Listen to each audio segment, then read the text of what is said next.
Bom dia, o tema do nosso vídeo é: quem morreu na cruz não foi Jesus, mas sim Judas Iscariotes. Sabemos que esse é um tema muito polêmico que pode derrubar muitos paradigmas, mas acreditamos que temos provas irrefutáveis que realmente Judas tomou o lugar de Jesus na crucificação. Hoje na internet temos um texto religioso encadernado em couro, provavelmente datado do século V, descoberto há apenas 13 anos, que afirma que Jesus nunca foi crucificado e que Judas foi crucificado no seu lugar. Provavelmente tenha sido o Evangelho de Barnabé. E também temos muitos artigos de sites sobre a ideologia de muçulmanos que afirmam que foi realmente Judas quem morreu na cruz no lugar de Jesus. Não iremos seguir nenhuma dessas linhas de pensamentos, temos a nossa própria, e iremos tentar mostrar de uma maneira mais simples e robusta que for possível neste vídeo. Aprendemos com todo o sistema religioso atual que o ministério de Jesus aqui na Terra tem como início seu nascimento virginal e seu cume, a sua morte na cruz e a sua ressurreição. Sou marcionita. Talvez muitos desconheçam esse segmento religioso, mas como este não é o tema desse vídeo, vou ser breve em explicar minha fé. Existia uma Bíblia feita por Márcio no ano de 134 da nossa era cristã. Esta Bíblia foi a Bíblia entre os irmãos por mais de 100 anos. Ela tinha as 10 cartas de Paulo e o Evangelho de Lucas, com menos capítulos que o atual. Basicamente o Lucas da Bíblia marcionita. Seu início corresponde ao capítulo 3 da Bíblia que temos hoje. Esta Bíblia, ela não tem a natividade de Jesus. Começa com Jesus descendo dos céus, começando a pregar em Cafarnaum. Convém esclarecer que ele desce dos céus em forma já adulta. Ele é um ser espiritual que, ao descer do céu, toma por empréstimo a forma humana. Se nós consultarmos outros apócrifos da biblioteca Nag Hammadi, veremos também que eles começam com a pregação de Jesus. Não há neles a história da vida de Jesus, só há, na realidade, discursos de Jesus com o povo e seus discípulos.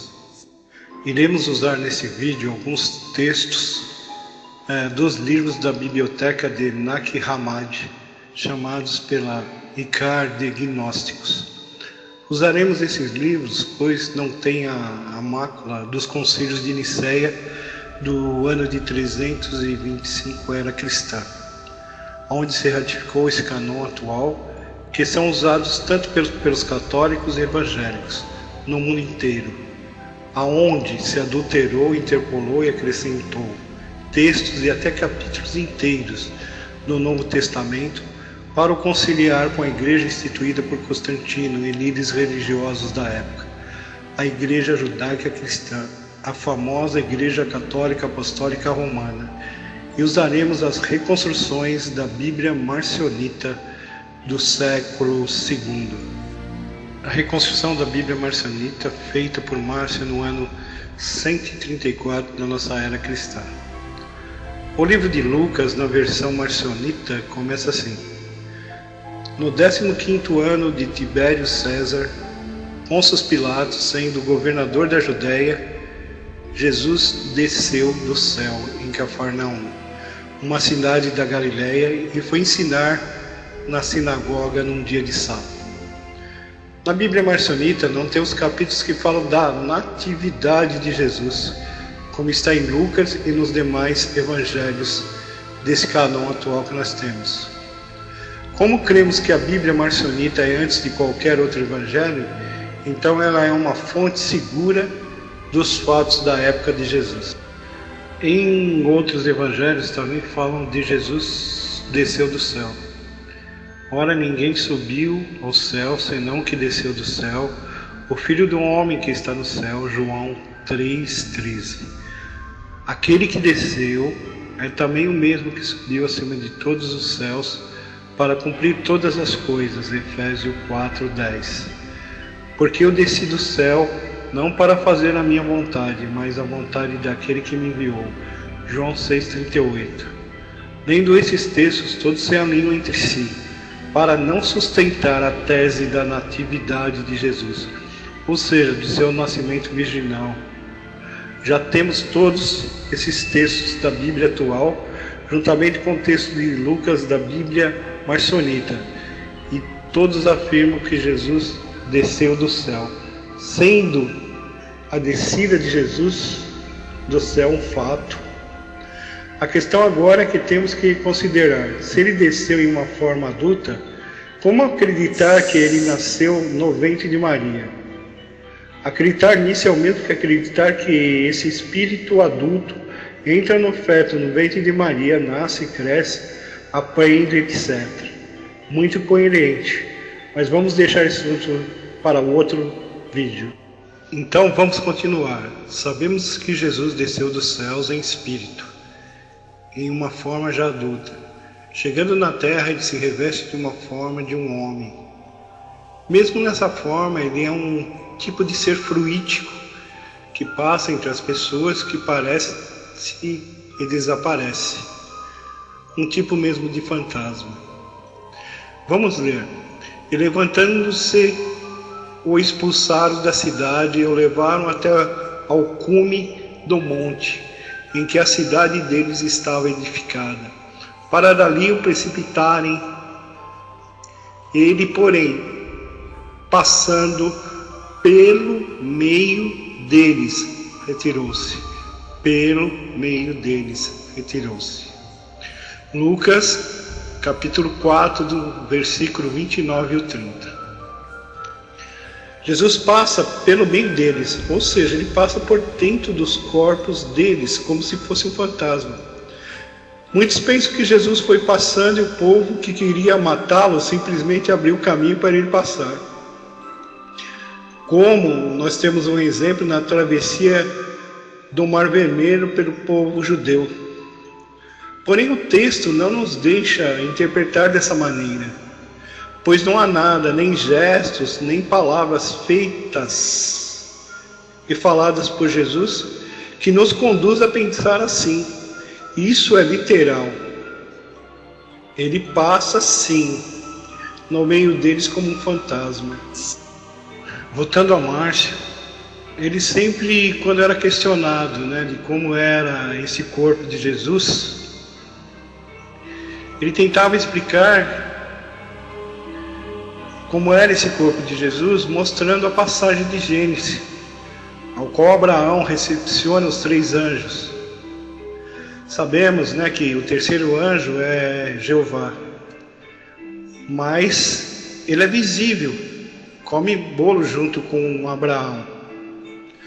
Do mesmo jeito, Jesus desce do céu e fica entre o seu povo, normalmente como um homem comum. Tentei mostrar até agora que Jesus é um espírito já adulto que desce do céu e toma uma aparência humana para poder pregar no meio de nós. Também gostaria de dizer que Jesus poderia trocar de aparência a hora que ele quisesse. E aconteceu que, indo eles falando entre si e fazendo perguntas um ao outro, o mesmo Jesus se aproximou e ia com eles. Mas os olhos deles estavam como que fechados, para que não o conhecessem. Em suma, Jesus mudou sua aparência nesse episódio. Lucas 24, versículo 15 e 16. Textos-chave estão no livro do Evangelho de Judas, chamado de apócrifo pelos teólogos da Igreja Apostólica Católica Romana. Vamos então ao Evangelho de Judas.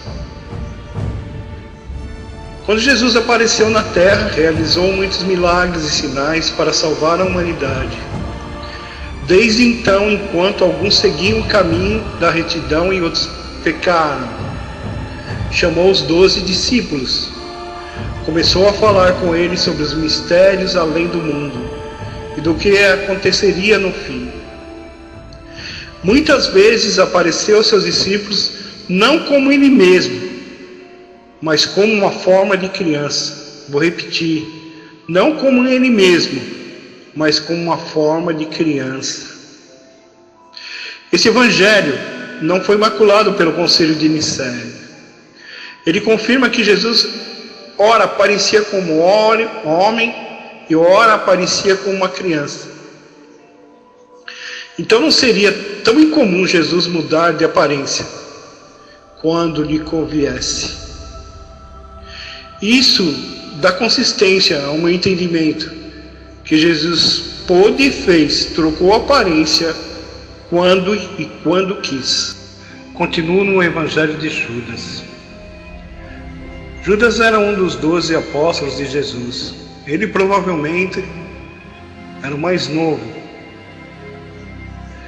e o último dos 12. A missão de Judas era justamente de levar Jesus à morte. Cabe um esclarecimento antes da gente prosseguir. Como dissemos, somos marcionitas. Acreditamos que o Deus do Velho Testamento é o oposto ao Deus que Jesus diz que é bom. O Deus do Velho Testamento é o Deus criador desse mundo e de toda a matéria desse universo. Porém, esse universo está incluído no 7º céu e o Pai, a quem Jesus nos revelou, pertence ao 8º céu, que muitos conhecem como pré-Roma. No livro de Judas, Jesus menciona o sofrimento que Judas iria passar. Mostra-lhe o pré-Roma, aonde ele não poderia ir. Ele teria que trair Jesus. Então ele acaba aceitando a missão. Temos no Evangelho de Mateus: Satanás entrou em Judas Iscariotes. Lucas 22:3. Esse não foi o caso. Em vez de Satanás, foi Jeová quem entrou em Judas. Em seguida, logo depois disso, Judas e Jeová traíram Jesus. Mas Jeová não sabia quem Jesus era. Ele pensava que Judas, o traindo, ele seria morto pelos romanos. No Getsemane houve a traição de Jesus, mas nesse momento Jesus coloca a sua aparência em Judas e todos o chamavam de Jesus, ou seja, chamavam Judas de Jesus. Então levaram Judas para ser crucificado no lugar de Jesus. Judas protestou, mas ninguém ouviu. Judas e Jesus pareciam iguais. Literalmente falando, foram crucificados Judas e Jeová. Judas como corpo e Jeová quem o possuiu. Jesus aproveitou aquele alvoroço. Ele e Pedro saíram da cena da prisão de Judas. Porém, Jesus saiu secretamente. Pedro não o viu sair. Nesta ocasião, Pedro nega Jesus por 3 vezes, pois Pedro não sabia que ele estava lá secretamente ao seu lado. Jesus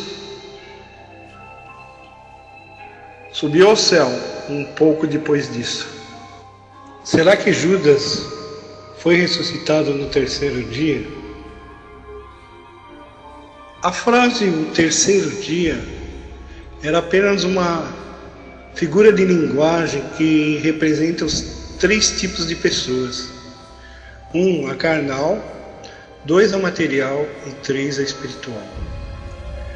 Portanto, Judas morre na cruz.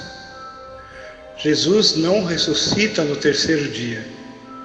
Isso aconteceu dias mais tarde, mas não numa ressurreição espiritual, apenas em uma ressurreição simples da carne, como está relatado em Mateus 27:52.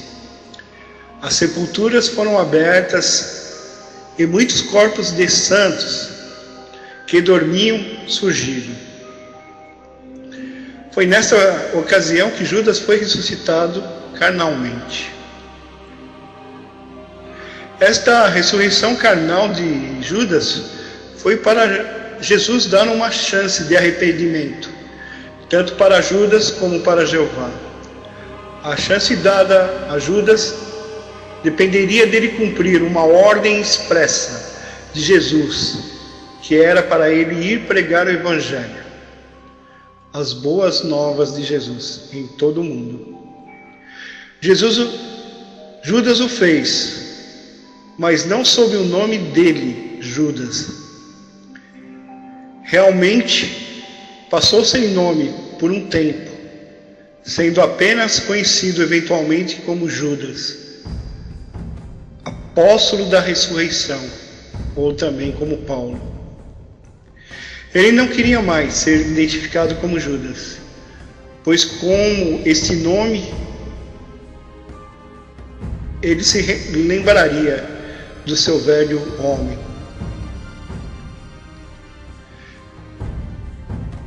Por isso, Jesus lhe chama de o 13º apóstolo no livro de Judas.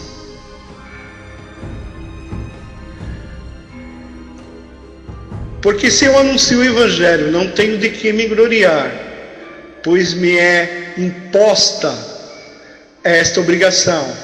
E ai de mim se eu anunciar o Evangelho. Vou repetir. Não tenho de que me gloriar, pois me é imposta esta obrigação. E ai de mim se eu não anunciar o Evangelho. 1 Coríntios 9:16, uma carta de Paulo. Vamos buscar mais consistência nos livros da biblioteca Nag Hammadi. Descida de Jesus do céu em forma de homem, segundo o tratado do Grande Sete. Eu visitei uma habitação corpórea, eu expulsei aquele que estava lá, antes entrei, e a multidão inteira dos arcontes se perturbou. Todos os céus dos arcontes e todos os poderes gerados na terra estremeceram, quando viram a aparência da imagem, já que ela estava misturada. Eu era quem estava dentro, diferente daqueles que estava antes, porque ele era um homem terrestre, mas eu vim do lugar acima dos céus. Eu não os rejeitei, nem mesmo para me tornar um Cristo, porém eu não me revelei para eles no amor que surgia de mim. Eu revelei que eu era um forasteiro nas regiões inferiores. Veja aqui, Jesus diz que desce do céu e toma a forma humana, diferente do que se diz que ele nasceu em estábulo de uma mulher virgem, desbancando a história do nascimento virginal. Apocalipse de Pedro. E ele me disse: seja forte, a ti foram confiados esses mistérios e a interpretação deles, através dessa revelação. Aquele que as autoridades crucificaram era o primogênito de uma família de raça dos demônios. Eu vou ler de novo. Aquele que as autoridades crucificaram era o primogênito de uma família de raça de demônios. Ou seja, um mero vaso de barro no qual uma alma deles habitava, pertencente ao Elohim, o regente desse mundo. E agora está sob a cruz da sua lei. Mais perto dele você viu o Salvador vivo, o ser espiritual que estava dentro daquele que eles capturaram. E ele foi libertado. Ele olha para seus assassinos com felicidade, enquanto eles ainda estão confusos e divididos entre si. Ele ri da falta de percepção deles, sabendo muito bem que eles nasceram cegos e são cegos ainda. Portanto, a forma carnal que é suscetível ao sofrimento é a morte. É desprezível para mim. O corpo era apenas um substituto. Jesus disse que não foi ele quem morreu na cruz. Quem morreu na cruz era um primogênito de uma raça de demônios. Jesus havia dito que Judas era um diabo. Em suma, Jesus não veio pregar o judaísmo. No judaísmo é que se tem a remissão dos pecados por derramamento de sangue. Como nosso canão atual foi feito com a finalidade de o cristianismo ser a extensão do judaísmo. Então se inventou que foi Jesus que morreu na cruz e que pelo seu sangue houve a remissão dos nossos pecados. Somos perdoados pela graça do Pai. Ninguém é merecedor dessa graça. O Pai não amputa os nossos pecados nesse mundo. Ele não veio para nós condenar e nem nos julgar, mas sim para nos salvar. Segundo o tratado do Grande Sete, aonde Jesus diz: eu não sucumbi, e eles como eles haviam planejado. Mas eu não estava aflito em tudo. Aqueles que estavam lá me puniu. E eu não morri na realidade, mas na aparência, para que eu não seja envergonhado por eles, porque esses são os meus parentes. Eu removi a vergonha de mim e eu não se tornei um covarde em face do que aconteceu para mim nas suas mãos. Eu estava prestes a sucumbir ao medo e eu sofria de acordo com a sua visão e pensamento. O fim de que eles nunca puderam achar qualquer palavra para falar sobre eles. Para a minha morte que acha que aconteceu, para eles em seu erro e cegueira, uma vez que eles tinham pregado o seu homem até a morte. Por suas enoas não me viu, pois eram surdos e cegos. Mas ao fazer essas coisas eles condenam a si mesmos. Sim, eles me viram, eles me puniram. Era um outro, seu pai, que bebeu fel e vinagre. Não era? Eles me surpreendeu com uma cana. Era outro, Simão, que carregou a cruz em seu ombro. Era um outro sobre quem eles colocaram a coroa de espinho. Vou repetir de novo. Era um outro sobre quem eles colocaram a coroa de espinho. Mas eu estava regozijando-me na altura e sobre toda a riqueza dos árgãos e a geração de seu erro, da sua glória vazia. Eu estava rindo da sua ignorância. Qual seria a missão de Jesus? Seria morrer na cruz? Lucas 4:43. Mas ele disse-lhes: é necessário que eu anuncie a boa nova do reino de Deus também a outras cidades, pois esta é a minha missão. Vou repetir, pois essa é a minha missão. A missão de Jesus era pregar uma nova mensagem do reino dos céus, ou seja, a vida eterna em outro sistema de coisa, no reino do Pai. Sua missão não seria então de ser crucificado para aplacar a ira de um Deus, através de seu sangue derramado na cruz.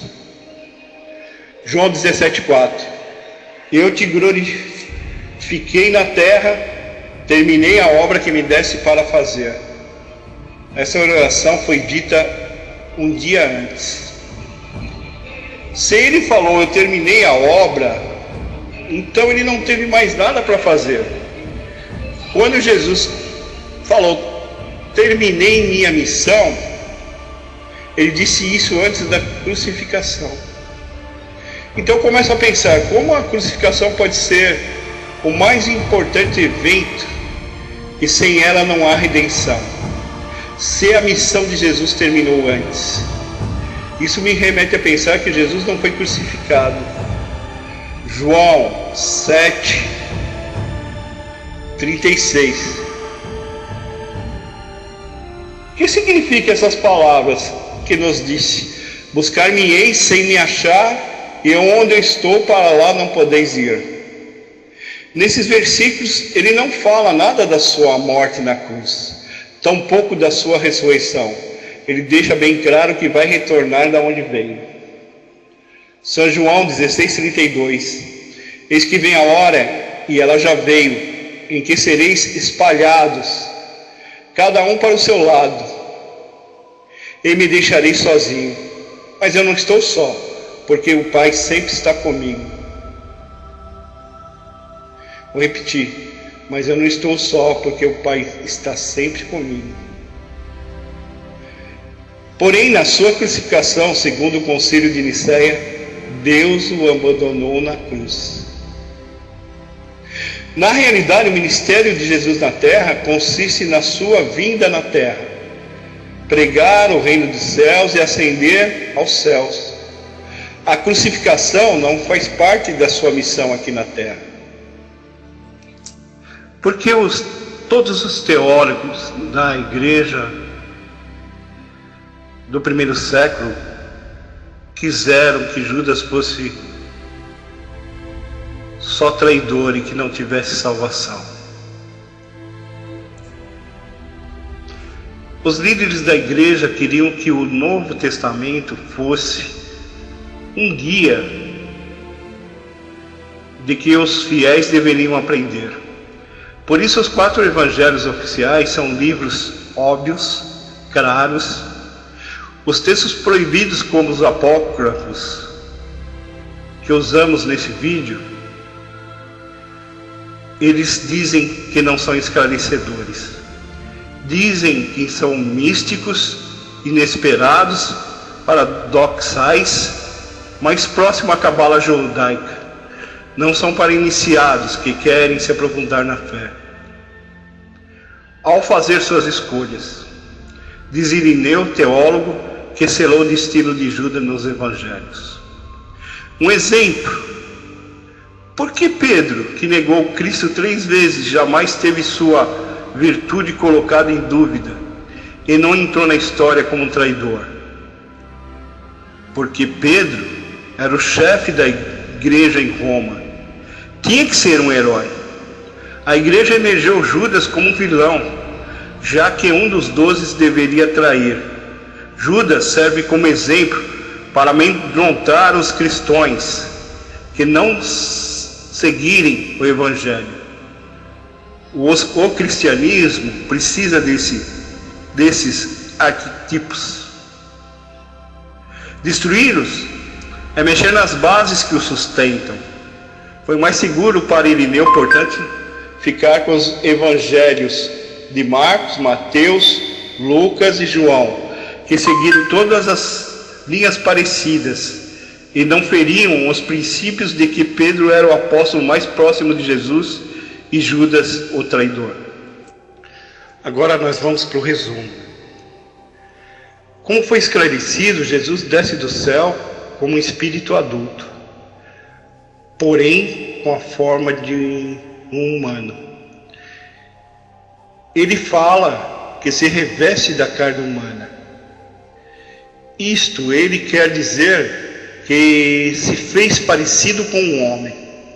Sendo assim, ele não tem carne nem sangue, portanto não pode morrer nem na cruz e nem em lugar nenhum. Jeová tenta Judas para trair Jesus. A palavra certa é que Jeová entra em Judas para o trair. E traindo Jeová, como não o conhecia, teria pensado que ele morreria nas mãos dos romanos. Jesus, sabendo disso, no Getsemane, troca a aparência de Judas e o faz parecer igual a ele. Tanto que os soldados prendem Judas em seu lugar.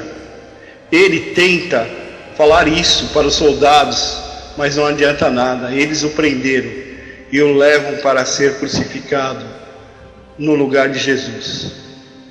Enquanto isso, Jesus sai da cena em secreto, junto com Pedro, e em seguida ascende aos céus. E Judas é crucificado em seu lugar. Jesus ressuscita Judas, não ao terceiro dia, mas dias após, junto com vários outros santos. Ele dá uma missão para que ele possa alcançar a salvação. E esta missão é de pregar o Evangelho a todo mundo. Judas troca de nome, é chamado de apóstolo da ressurreição, depois adota o nome de Paulo, por Edson Gomes. Agradeço a Adrian Kozak, historiador americano, que me deu o suporte de teólogo, e ao meu filho, Edson Gomes Júnior, que me ajudou na confecção desse vídeo. Quem quiser saber mais sobre o grupo, temos um grupo no WhatsApp, que fala sobre marcionismo. O telefone está aí embaixo. E também temos uma página, sobre o marcionismo no Facebook. E boa noite a todos.